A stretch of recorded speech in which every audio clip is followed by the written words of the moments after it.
might lose their job due to AI.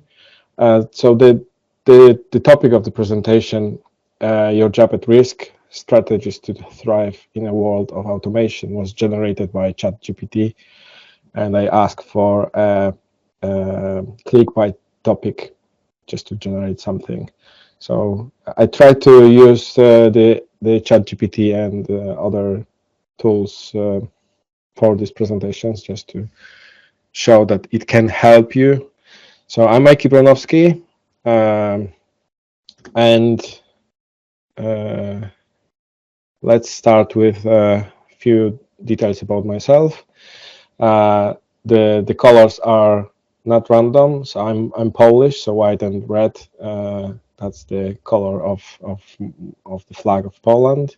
Here is the family, my wife and my son, who is turning 4 this year, and this small house is a house in Krakow area. It's like in the museum, but it used to be a village where they painted the houses this way.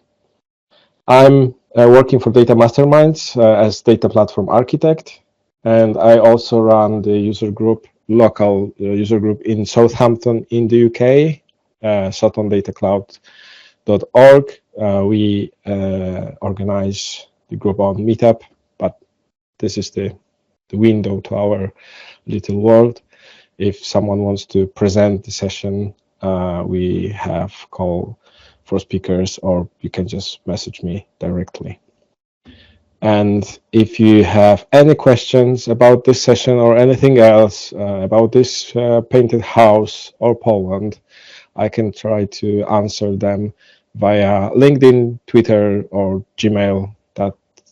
These are my main channels for contacts. So feel free to message me. Twitter maybe less because the notifications don't work there really well. So LinkedIn or Gmail. But yeah, I'm there. I probably many of you have heard about OpenAI already, and during this bootcamp, I guess it was a topic as well. I haven't seen all the sessions, but since it's a hot topic in the last few months, then that's not something new. But just for this session, I want to give some information what that is. So the OpenAI is a organization founded a few years ago, I think 8 years ago in the US, by a number of people, including Elon Musk. And they created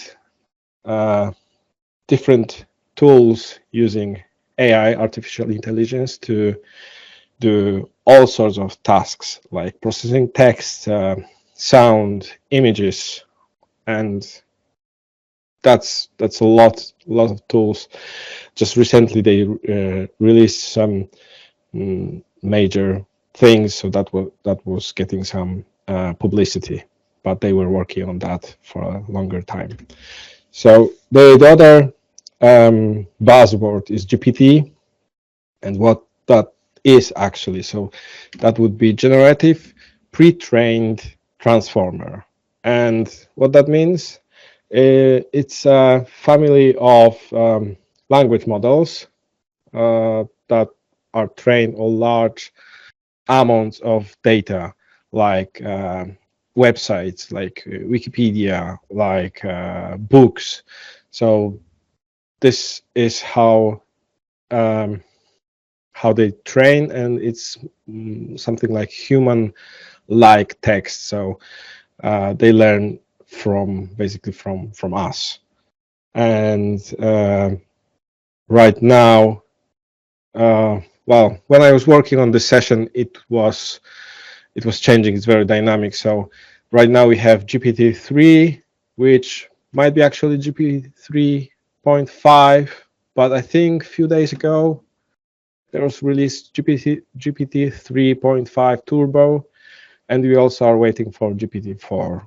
That I don't think there is a release date for that, but it's coming, and it will be even more, even greater than the current model.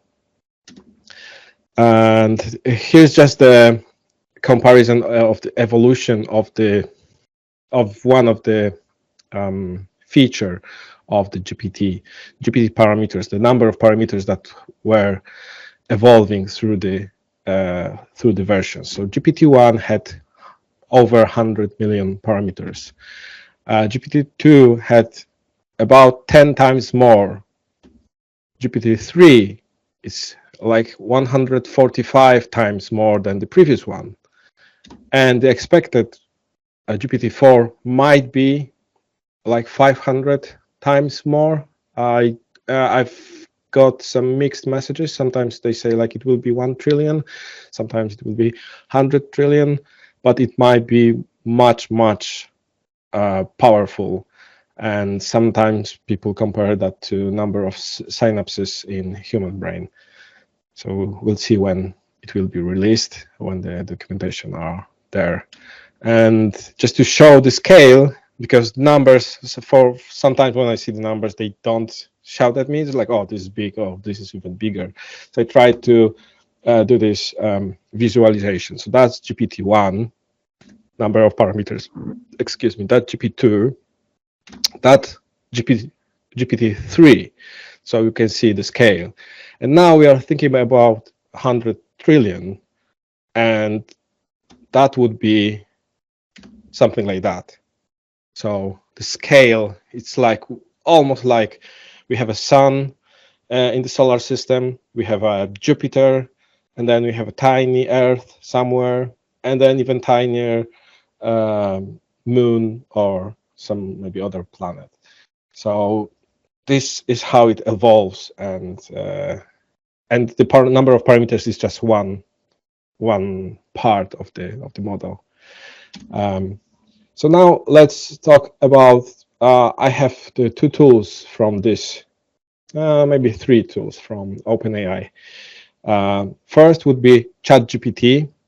So that's basically a chat box where we've seen chat boxes before, where we can talk to AI or computer and they will respond with something useful, or usually it was not useful. So when the companies used the chat boxes and they had something like support, and I never had any luck with this kind of stuff. Usually banks, when I asked for some specific information and it said like, I don't understand, and then it's like I gave more details, like I don't understand. It's like, I don't know how to talk to this bot, so can I have a human? And then it's like, no, human is not available. It's like, oh, so that at that point the bots were really annoying. But ChatGPT, from what I've seen, what it can do, it was really really cool. Just one note, that ChatGPT is very confident in what it produces or in what it says. It doesn't always come with the truth, so it can produce the answer that the ChatGPT is very confident that it's truth, but it's not. I've seen examples where people were trying to cheat the ChatGPT or lie to it and then teach it this way.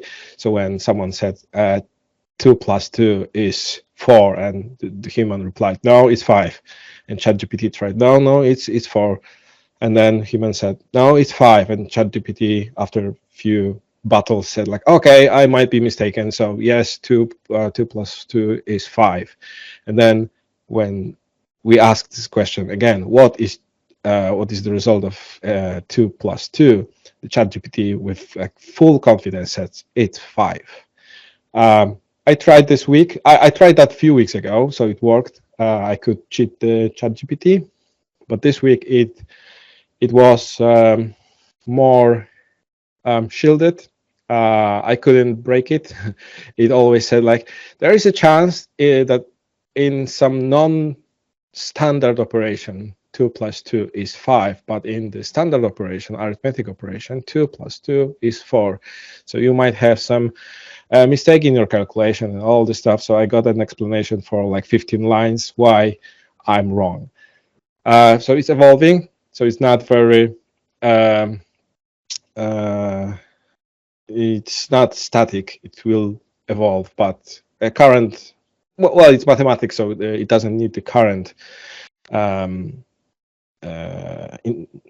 current data, but I think the GPT-3 reaches up to September 2021, so it won't know that Argentina won the World Cup, or England women's team won the Euro, because it happened this year and last year. But the next model will know that, will have this information.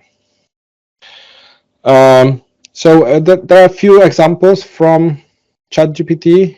As I'm a mainly data person working with SQL Server, so I'm interested in databases, and I asked the ChatGPT for a sample of a table created in 3 different engines. So I asked, like, for an example of a book table with typical metadata. So I didn't ask them to provide me all the column names, like book ID, title, author, and so on. I just asked for the typical metadata for the book and create a table in 3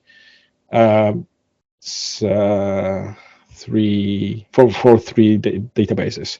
So it created me syntax for MySQL, Oracle, and SQL Server. We can see the differences between them. That's part of the screenshot. At the bottom of that reply, I got the explanation or a note that there might be differences, that there is identity in SQL Server, auto increment in MySQL, and so on and so on. And we can see there are different stuff, but it's very good for a quick presentation. So I've spoken to people who don't work with data. They are not fluent with SQL or T-SQL syntax, and they said, like, oh, this is awesome. I can just create this for an example and have this for my little project, side project, that they can also verify the syntax when they run this somewhere on the database. The other example related to this question was, like, produce me some sample of values, and for all 3 engines. And here I asked for the that was my second question in this chat. So it tracked the whole conversation. It knew that the columns are named this way, so I didn't have to ask specifically, like, just give me details of the title, author name, and so on. So it gave me the these examples, and I asked, because we are in Bangladesh, well, virtually, so I asked for 3 best books about Bangladesh. I have no idea if that's true, so maybe I haven't read these books, but I trust it might be good, as I listed some other things, like books about SQL or PowerShell. They were pretty accurate. The other thing about ChatGPT is that I can ask a question in my own language. So for most of you, the first section is probably not very useful because it's in Polish. And I've asked the ChatGPT to return the results in English. Well, wrong flag. But include the name of the sportsman, sport personality in Bengali, and the comments or the overall result is in English. So I can work with multiple languages this way using ChatGPT, even though I don't know them. So I'm not sure if the name column is actually correct, because I would have to use Google maybe to translate it back, just to have a second opinion, like with the others. Oh, perfect. Yeah, you're static. But it's also a danger that if we trust it's like 100%, like that's correct. So we might have some weird articles or content that is, for a person who doesn't know the language or alphabet, it might be, yep, that's correct, but then it will be translated to some gibberish. So that's another warning. But if we do it carefully, we might be able to work with the multiple languages. And I also tried this with the most popular languages. I also asked this in English, and I could ask that in Polish, to be fair, but I was in English speaking mind at that time, and we have 10 most popular languages in the world. There is Portuguese for Andre. There is no Polish or Bengali, so we are not that popular. But yeah, it's possible to quickly get the translation for simple stuff like that. Or if we want to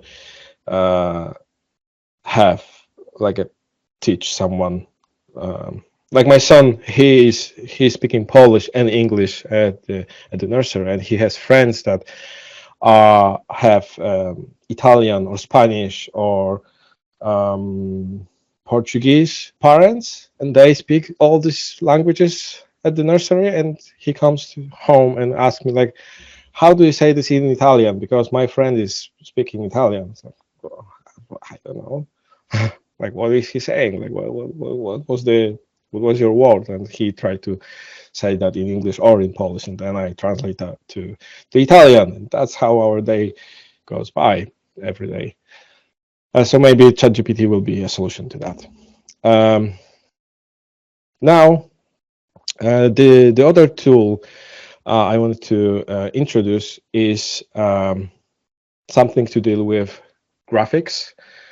So the big plus sign means we have something on the left-hand side and something on the right-hand side. The left side is an attempt to generate the Wall-E robot from the animation picture movie called Wall-E. And the right-hand side is, again, the attempt to generate something that looks like Salvador Dali, which was both pictures were created by, that's Wall-E, that's Dali, and both of them were created by OpenAI DALL-E 2, because it's a new model now. What I noticed that DALL-E doesn't deal well with text. So when I tried to generate the Windows or Microsoft logo, it tried to add some text, but it wasn't really useful. So we can see even on the Wall-E there is some WOT or something. I presume it should be Wall-E, but yeah, it doesn't generate the stuff with text on images really well.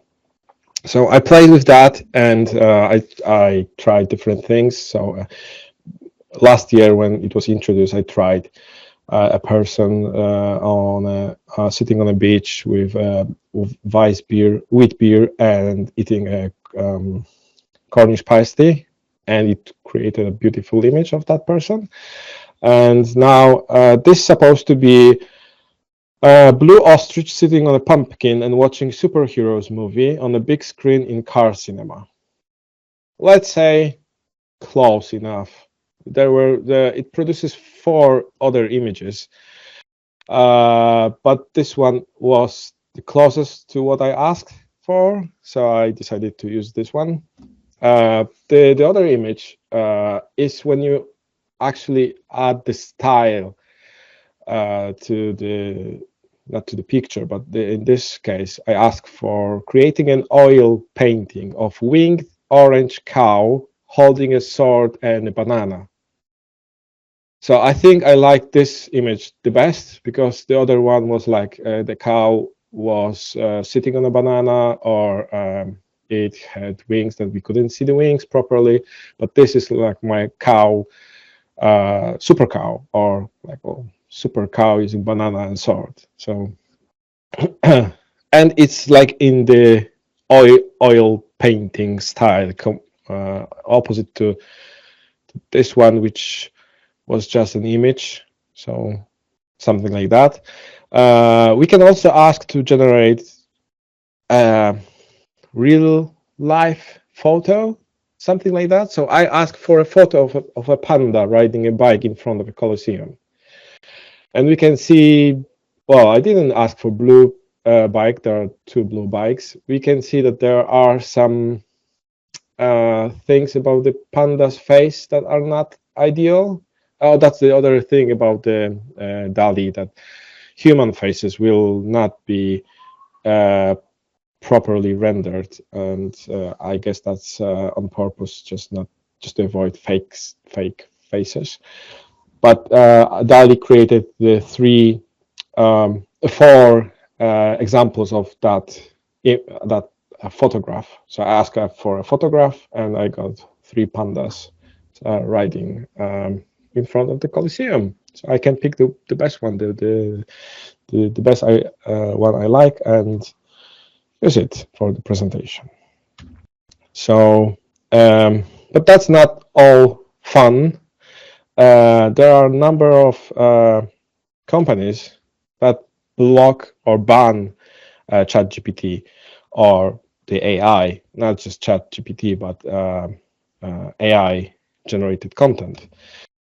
So Stack Overflow blocked some answers, doesn't allow that from the AI models. Recently, I've read that JP Morgan and Amazon, I think they blocked that. IKEA was working on their own system, like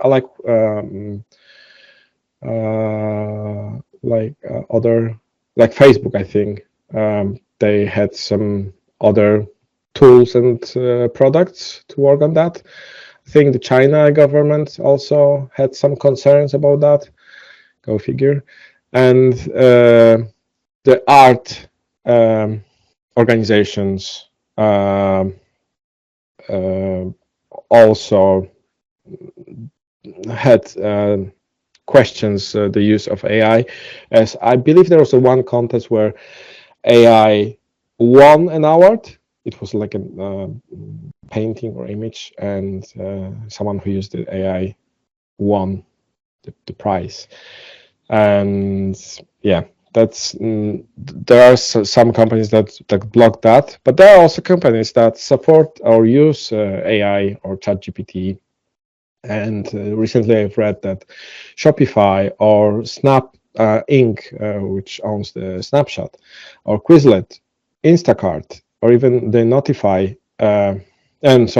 Notion, where we can create the oh, that's a good link. Thank you, Andre.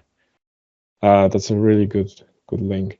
And in the chat, so Andre, we are recording that. I'm not sure if chat will be available, but Andre put the link to AI text classifier from OpenAI. And these companies utilize either the chat to create bots, or like Notion, we have an kind of a notepad when we can ask for content to be generated by ChatGPT. We have 22 minutes, so I will skip this demo because I showed you a few screenshots. So let's go to another one. Another marriage of OpenAI and Microsoft. And recently we've learned that Bing will be more intelligent, let's say. And I am not lucky enough to be that the Bing is not enabled, the smart Bing, the new Bing. For me, I'm on a waiting list. So there is no demo for that, but we've seen that the no, I'm fine at this point. Thank you. I'm waiting. I just enable all sorts of stuff from Microsoft and just waiting.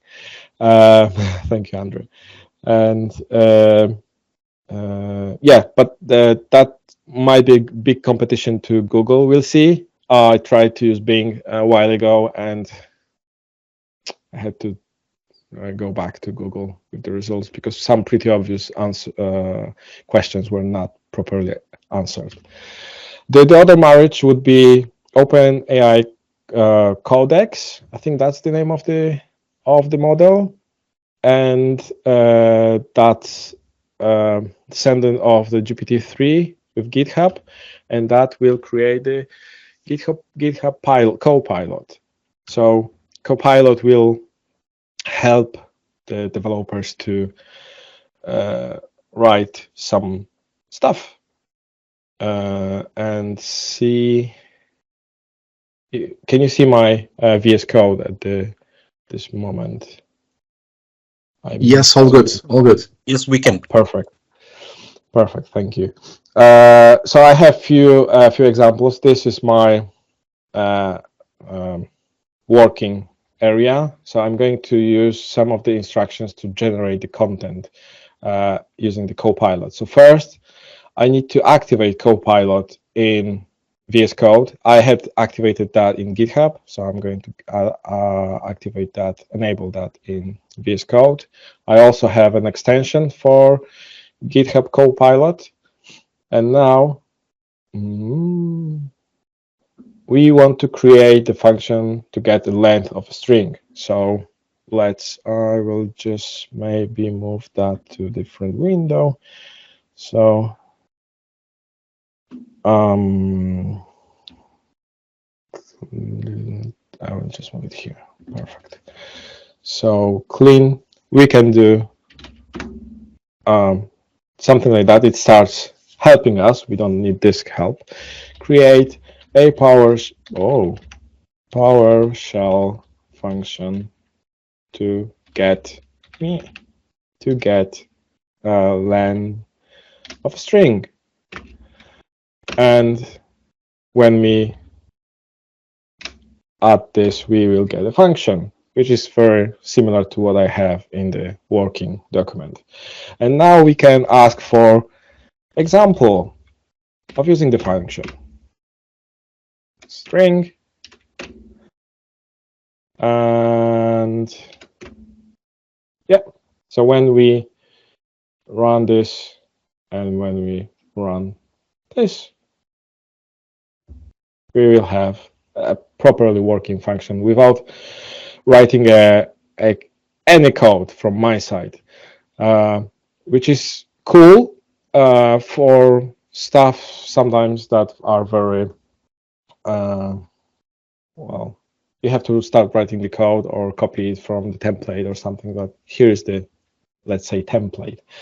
I can also ask for PowerShell functions. We would like to have test, or not just for PowerShell, but for any code. But for PowerShell, I will create a pester. I need an AI to help me with typing.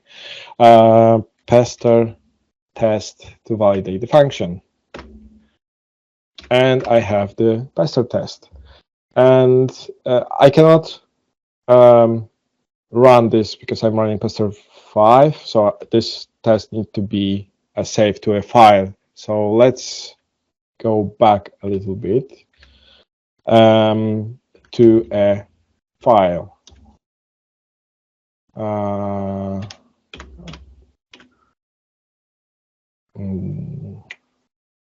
What was my instruction?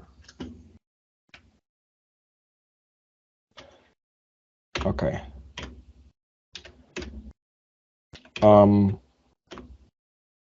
Nope. That's not what I asked for. That's the thing with the all the GPT or things like that. They are not always consistent. Or I have to write better questions. So that's my test, and I can write this to a file and run a pester test. Wait. So I need to run this code to create a test, and now I can run the test. If I'm lucky, the test is written properly and it works. And again, I didn't use a single code to create that. We can also write some other functions. This was a pretty simple. I have just one more example. Write a function to check if the email address is valid. Perfect. And then example.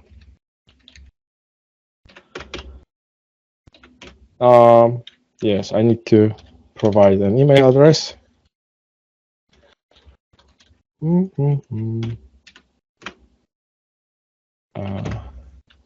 And let's see if that works. The email address is valid, and if I add different email address here or mess up something, that should not be valid. It's not valid. Awesome. And I can again create a pester test for that and play more. Okay, let's go back to the PowerPoint. So that's a GitHub Copilot, very useful for helping with the stuff with coding and not just PowerShell. This module is created by Doug Fink from New York. I think Doug is PowerShell MVP. So PowerShell AI, you might know Doug from other PowerShell modules, mainly from Import Excel, a very, very good module to create content, create spreadsheets without having Excel installed on machine. So it's good to create content spreadsheets on servers where you don't want to have Office or Excel installed. So Doug is the creator of that module. And Doug describes that as a user-friendly module for OpenAI's tools we just talked about. This is very dynamic, and like all the things with the GPT, OpenAI, and AI in general, it's very dynamic. The first time I created the screenshot, it was the version 0.4.5, I think. And then I checked that, I think, yesterday, and it was already published that there was a new version. So it's evolving. There are new examples, new functions, and people are contributing. If you follow GitHub, where the project is located, you can see people adding new examples, or there were some discussions on Twitter about using this because it's really cool. And what it can do, it's mostly a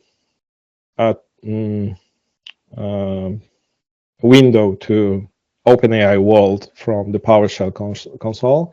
So we have, this is just an example of few functions. So get GPT-3 completion, it will give you similar results as the chat box when you go to OpenAI, the chat OpenAI. Get DALL-E image will generate the image, and there are few functions like AI, which allows you to what's the word, to pipe in the results to other to the next AI functions to process the results. And the Copilot, which is for this module, but it will also create, so when you ask the question, it will give you the option to, it will produce the result and then like the code, and then it will give you the option to either execute the code or just leave it as text and get OpenAI edit, which is pretty neat because you can, one of the examples is to work with the documentation. So if you hate the documentation, use this and it will help you to write the documentation for the functions. In this case, again, for PowerShell, because I'm more familiar with PowerShell. So let's see how it works. VS Code.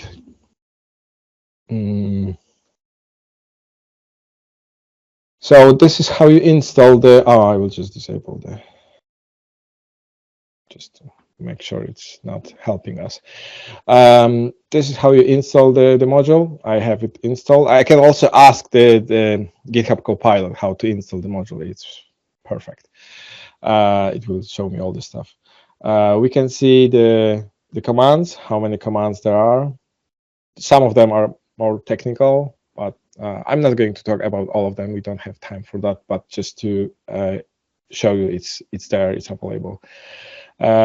One thing you have to know is you have to get the API key from OpenAI. So when you go to your account in OpenAI, you can generate the API key and then pass it to this function. So I have it saved in the secret vault, which I also create. That's just an example, and then I set it to the session. That's yeah, that helps. Oh,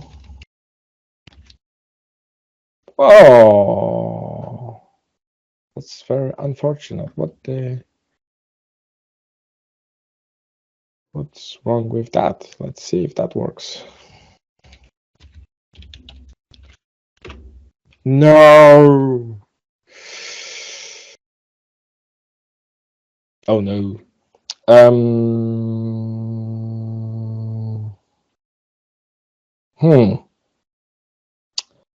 Yes, live demos. It worked just a few minutes ago.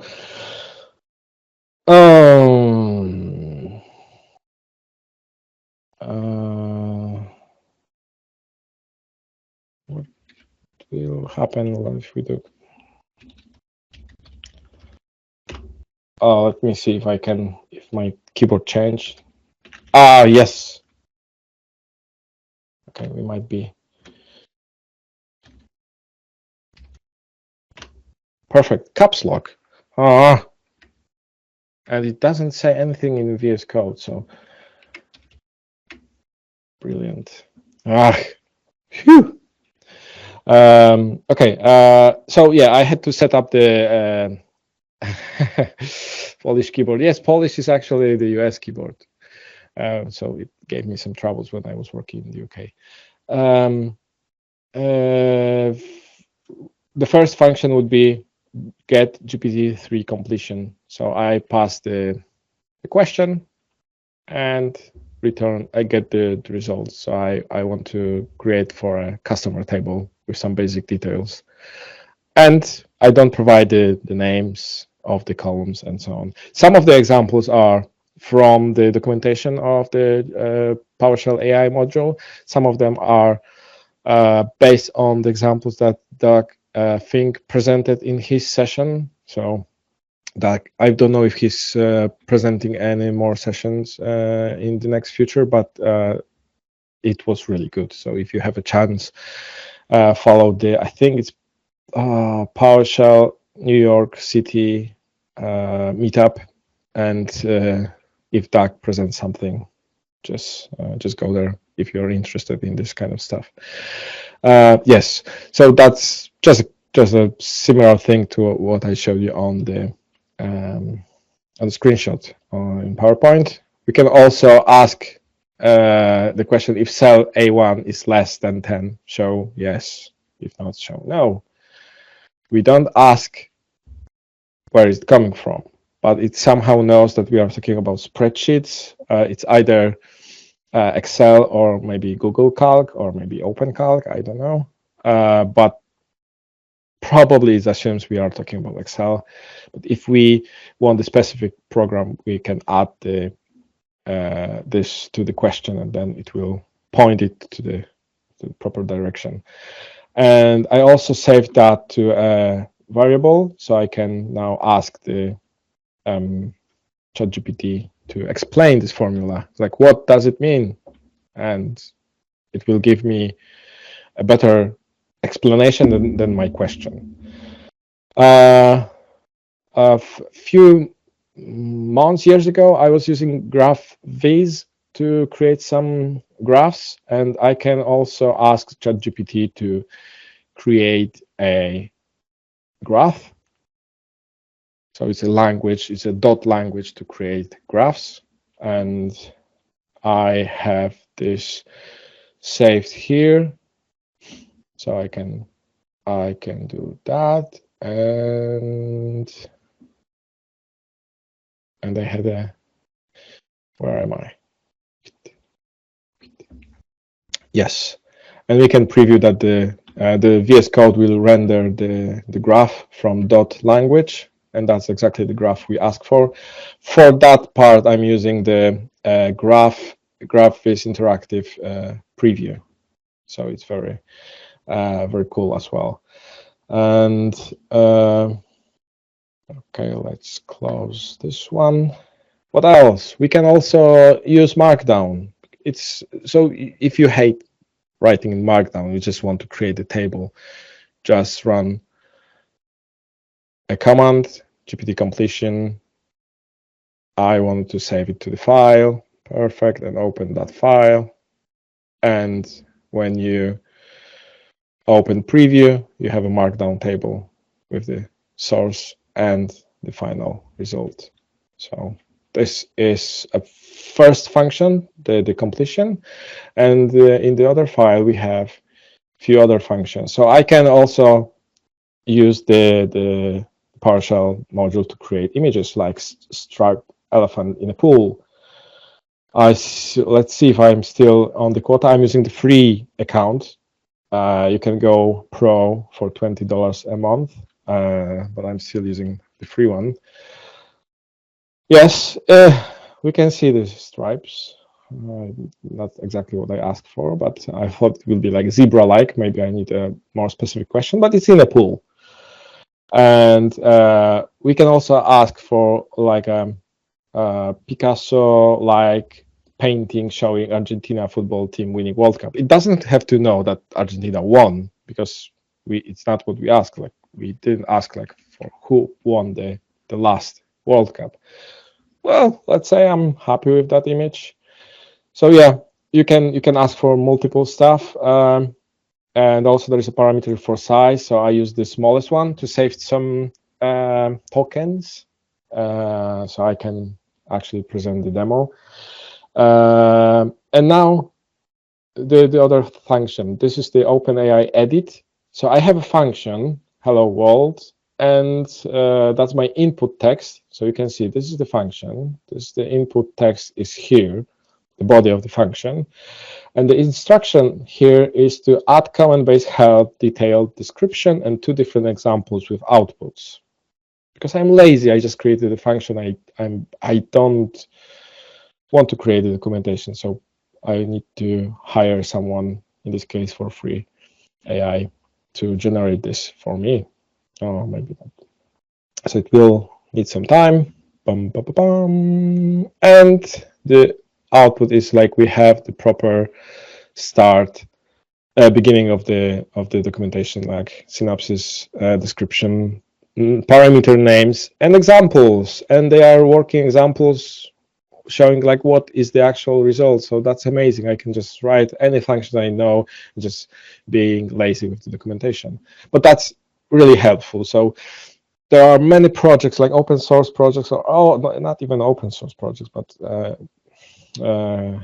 stuff not just free but commercial products that they don't have a proper documentation, or it's not up to date. So this might help as well. The copilot function, that's the another one from the list I wanted to show you. So this will produce an answer as a code, and then the option for you to choose what you want to do. So I like, well, that's the first one. List all the files in the current folder with the name and size. This is how the code looks like. And now it asks me, like, do you want to run this or not? So I'm just going to run this. And it was close enough. It didn't show me the size. Okay. Yeah, live demo. Yep, doesn't work. Well, let's say, yes. So it's just generated right now. So it might be sometimes different. So now, what I asked for, no. Sorry. I forgot to click name. Click no. Okay, another attempt to create other code, and I want to run. Yes. So now it worked properly. So it split the domain name and the username from the email address. When I was testing that, I had different results. But you have to be. You cannot be blind with that. Like you cannot trust it 100%, but it's helpful. But like there was a discussion on Twitter, I think yesterday. Do you trust your colleagues that they write the proper code? Do you trust internet no, sorry, I'm not installing the DBA tools. So I asked for the DBA tools, DBA checks, and container for testing. So it shows me like install DBA tools, install DBA checks, install Docker, and pull the image and run the Docker. And yeah, so going back to trust, do you trust whatever you find in the internet? Do you trust yourself? Because you might be tired or something. It's like, don't trust AI as you don't trust other things or entities. And the last one, because we are almost out of time, this is the AI function where I can pass the output to another processing. So I want the list of planet names as JSON. Perfect. And then I want to convert that to XML and convert that to PowerShell. So it will do these operations like the JSON JSON object will be converted to XML, which is here, and then converted to PowerShell for further use. And the last function from the module is the marriage of the DAGs to two modules. So I want to create an Excel spreadsheet of the planets with a distance from Earth, size of the planet, and number of satellites. And if you need a quick example, like quick data set for something, just to show something, you can create a spreadsheet, you can create a CSV, and other stuff with the ChatGPT. But in this case, you are not leaving the VS Code, you are not leaving the PowerShell. You can still use those scripts and save the outputs to your local file, so pass it somewhere else, which is perfect. So going back to the presentation. As a conclusion of the session, like how to find ourselves in the world of automation, how to, is your job at risk? And there was a nice quote on Twitter 2 months ago. AI will not replace you, but a person using AI will, because that's a tool, and we shouldn't be scared of AI. It's like, oh, it will take over the world. Because when I see some of the results now, I don't think it can. But someone who is using AI to improve their work, like make this documentation, it will be better than someone who has to spend time to create the documentation, or it's either no documentation, which is worse than having a documentation, or it will be outdated, or someone has to spend time, so the other person just use the AI and has time for other stuff. And in this presentation, you could see that I could use some help from GitHub Copilot or PowerShell AI or ChatGPT to generate stuff that normally I would have to Google and find the dataset. Oh, I'll go to this website. You can download this dataset, but you have to log in, or you have to create an account, or you have to download, or you have to unzip. Like, oh my God, so many stuff. I just want this dataset, and I don't want to type all the planets. And it might be accurate, might not be, but I just want to have a quick way to test something or do something, and it just saves time. So don't be afraid if you think about the AI like an evil thing. It's a tool, and don't trust it 100%, because that's something that, well, might cause some troubles. So thank you for having me today. It was a pleasure to talk about this topic. It's I think it's the first time I had a chance to talk about AI and ChatGPT and all these tools. So thank you, Hasan, for giving me the opportunity. I remember when you asked me about this session bootcamp, so I was a bit concerned, but that was a great experience. So thank you very much for having